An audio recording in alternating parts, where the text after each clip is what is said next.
Salama tompoko Manouella eto amin'ny trofinateur. Za zany a de karazan'ireny olona somnambule reny. Zany hoe rehefa matory a de amin'ny alina misangana mandehandeha mihitsiny de sady miteny efa hatramin'ny mbola kely hatramin'izao.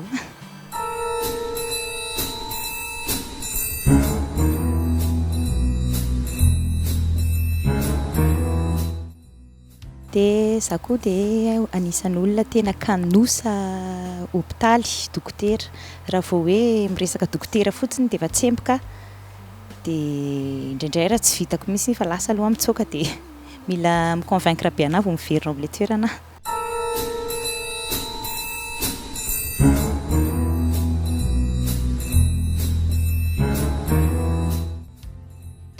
De za koa olona tena tia miteny rery, efa hatramin'ny mbola kely mihitsiny. De aleoko mihitsy zany hoe raha misy namana tonga ao an-trano de roesiko mandeha mody, fa aleoko za rery ny eo de sady miteny rery milalao rery, de mbola tratratratra kely an'izay ihany amin'izao.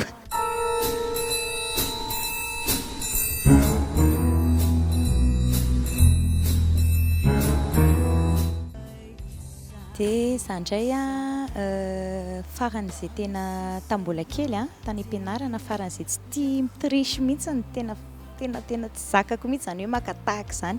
Aleoko mihitsy ny notiko 0 any am-pianarana toy izay hoe mitrisy amin'ny namana. Misy occasion foana fa tena tsy mandry ny eritreritro raha vao hoe manao an'izay.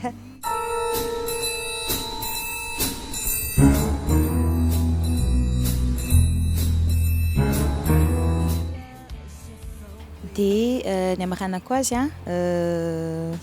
rehefa eny amin'ny scène zany hoe ny olona rehetra moa zany rehefa hanao zavatra de somary misy trac kely zay foana.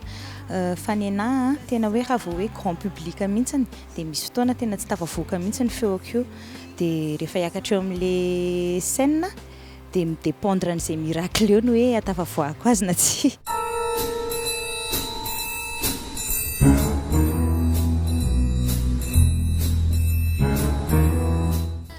Mbola betsaka moa zany ny hoe zavatra afaka zaraina aminareo fa izay aloha no azoko omenanareo androany dia manaraka indray. Tu es de ma famille, de mon ordre et de mon rang.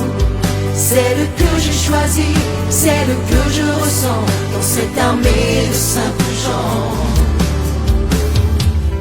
Tu es de ma famille, bien plus que celle du sang. Des poignées de secondes dans cet étrange monde,